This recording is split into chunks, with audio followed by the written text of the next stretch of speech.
Hey ladies, it's Tara. So this is a lead-in to a weekly Wednesday training that we did on July 28th.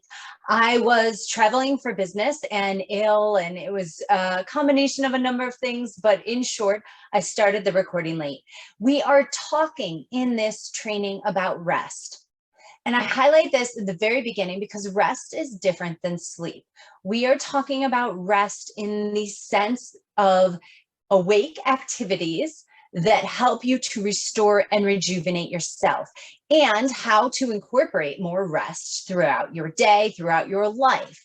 So many of us just wait to rest until the weekends or until vacation. And the fact is, the more that we can be focusing on incorporating rest day in and day out, the more sustained energy we will have, the better leaders will be, the more enjoyable life we will have, and truthfully, the more productive we will be, because we are allowing ourselves to recognize the importance of rest. So I, again, did this weekly Wednesday training when I was traveling, and I was coming off of a very stressful 2 weeks. So I knew that this was a critical topic.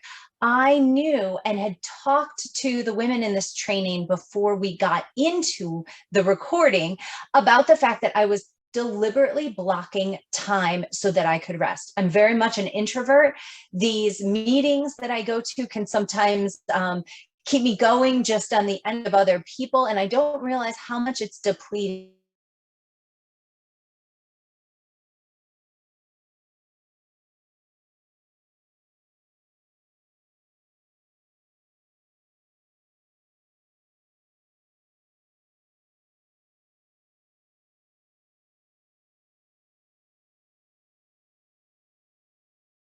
Energy throughout the day in different situations. So, my behavior when I'm traveling for work is different than what I need and what I plan into my day when I'm at home, working from home, and have my family around me. So keep that all in mind as you go through the rest of the recording. And remember, rest and sleep both critically important for our physiological and mental well-being. The more that you're prioritizing that, the more you're teaching your people to that, the more enjoyable you'll find life, the more productive you'll be, the more you'll get done, and the more you will be able to lead the way that you want to lead. Thanks.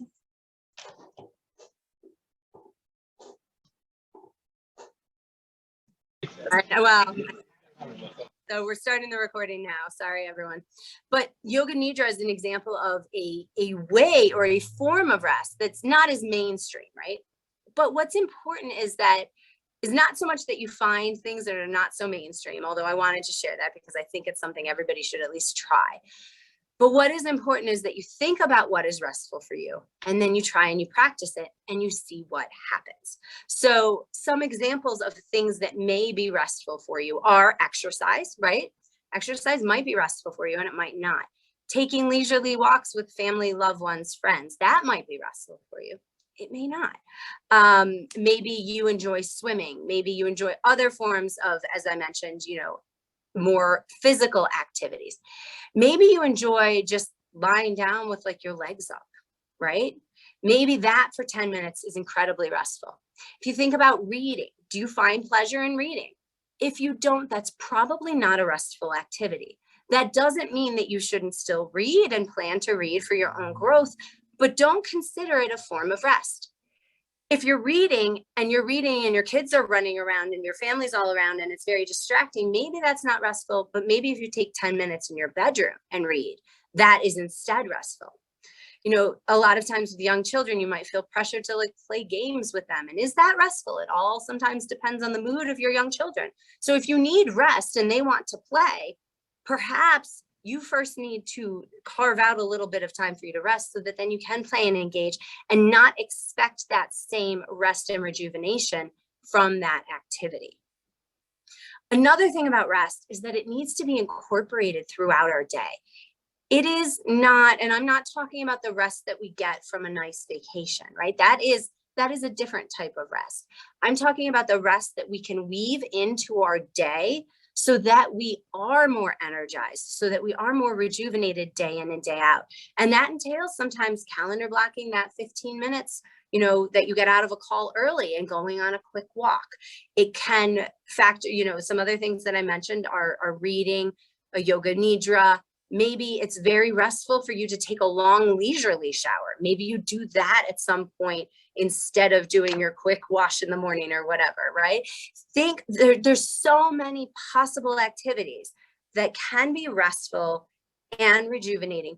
And these need to and should be woven into our day. And I'm not even talking like once a day. I'm talking like about every 4 hours, we should be in some way allowing ourselves to rest. I'm not saying every 4 hours you take a 2-hour nap. Nobody has time for that, right?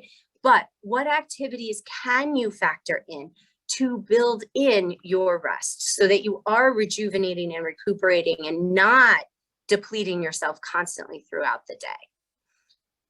I'm going to take another pause, and I would love some questions or any, you know, thoughts on how we actually go about implementing it. You know, if anybody wants any coaching around this, I would love to offer that.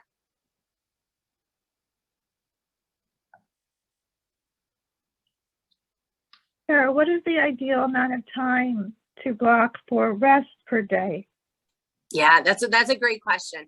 And, you know, I don't know that I've seen studies that have given me clarity on that.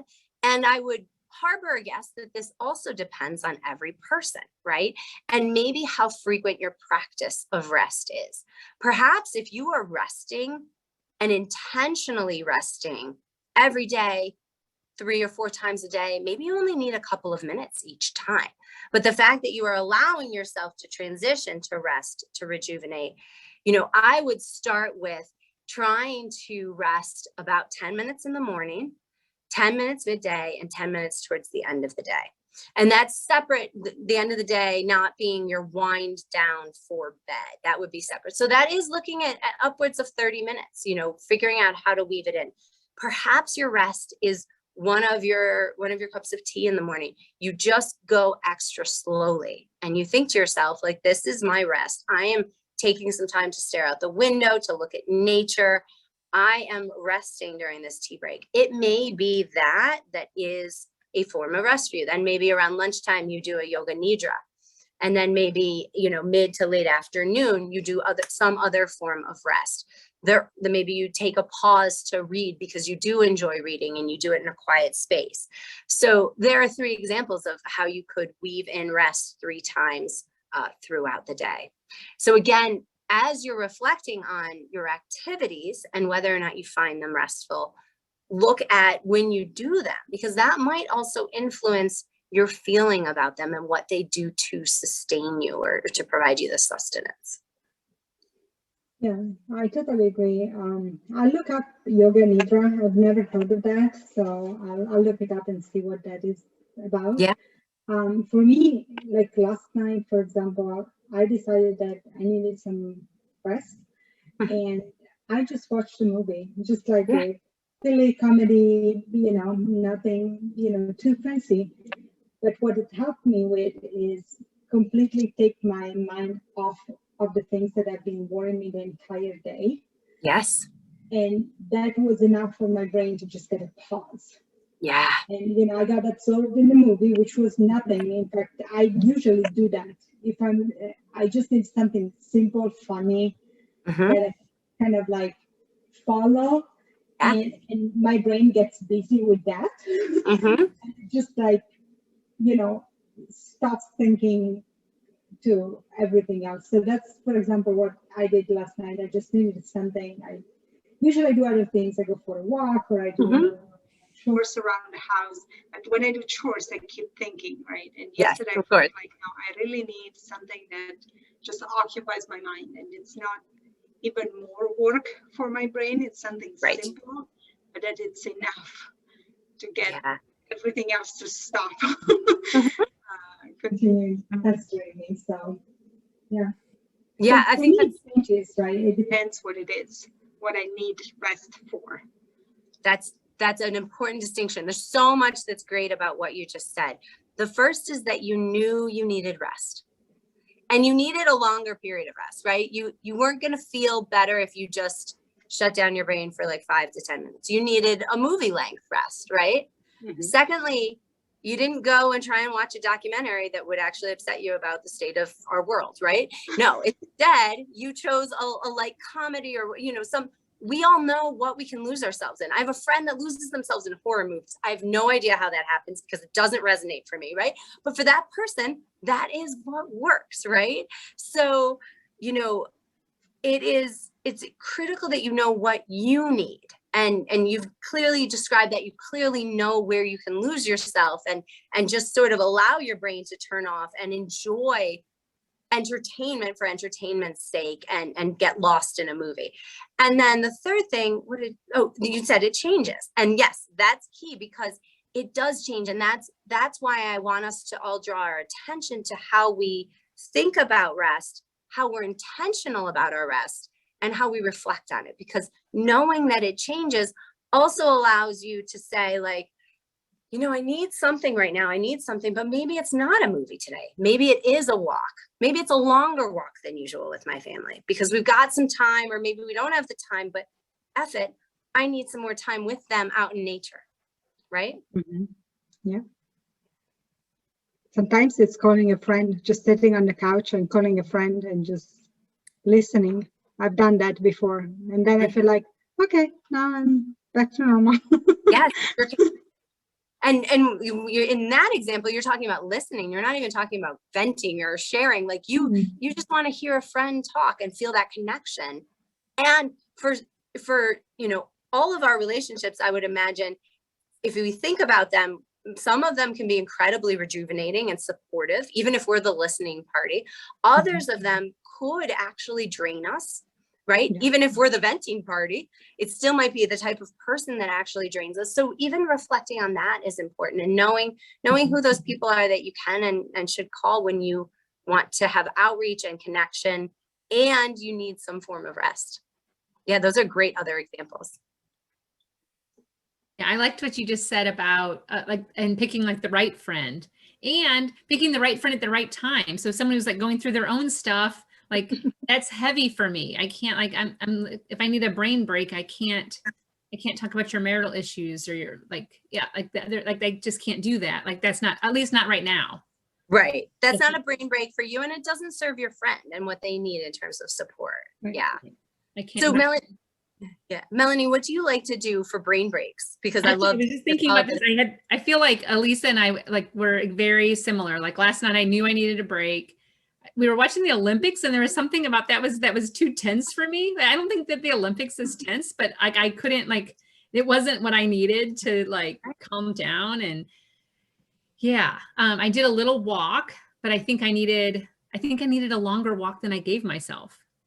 And so, yeah, so I got to go with, this morning, I got to go with a more restoring friend on a walk. And I feel like that's what I needed. But yeah, comedies normally are something light also may have been a better choice. Yeah. No, that's great. And yeah, the Olympics is fun, but it's competitive, right? So if you have any of that stress response that you're actually trying to distance yourself from, it might not be the best thing if you feel like you feel a lot of affinity for the athletes and you're like, oh, right. Yeah. How about you, Shauna? Do you have any thoughts on what gives you or helps you to have a brain break? Yeah, for me, it's working out. Okay. So Yeah. for me, it's cardio. Okay. That's great. You can't think of much other things when you're running. So I think for me, like, it's always been like an off switch. Any kind of exercise has always been like an off switch because you can't think of anything beyond what you're physically doing. Like, that's it. So between that and then like just watching TV and chilling out, those are the two main things that I do. Yeah, no, that's great. Do you ever find that there are certain types of shows that you're like, actually, this isn't working for me right now? Like maybe in some situations you like it, others you don't? Yeah, well, I mean, I really like Forensic Files, but if I watch too much of it, then it gets like overwhelming. Right. So there's like knowing that, right? Yeah. So then I mix it up with like, I mean, I'm an adult, but I love cartoons. So I mix it up with cartoons and HGTV. Right. But for me, it's like, it's a break, Yeah. It's just like something mindless you can watch and not have to follow anything. Right. Yeah. So Brene Brown tells this story about the first time that the first book she wrote. She had young kids and, you know, she wasn't famous yet, right? And I guess her husband was like, all right, I'm going to take the kids to my mom's for the weekend. You're going to work on your book. We're all too stressed out about this. I'm getting them out of the house, you know, blah, blah, blah.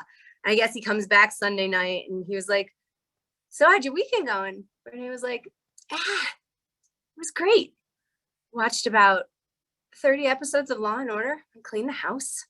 And I didn't write my book. And they had like this huge fight over it. And then Tuesday at lunch, she wrote her book in like an hour. It was because she needed that break, that very formulaic Law and Order, you know, plot line again and again and again and again. And perhaps even the silence of her house, right? And the ability to clean and organize. And that gave her brain the break to then assimilate all of that information, to then just like lunch break, while she's at work, she writes her book in like an hour, right? Like she had all that data, was processing it, couldn't force it, right? And I love that story because she says that now she tries to weave that in to her writing timelines. Like she plays a heck of a lot of ping pong apparently when she's got a book deadline. Who knew, right? So Janessa shared that she that she likes to water plants during the day for a break, which I think is awesome. Yeah, that's a great restful break during the day. Just taking some time to walk around your house, water plants.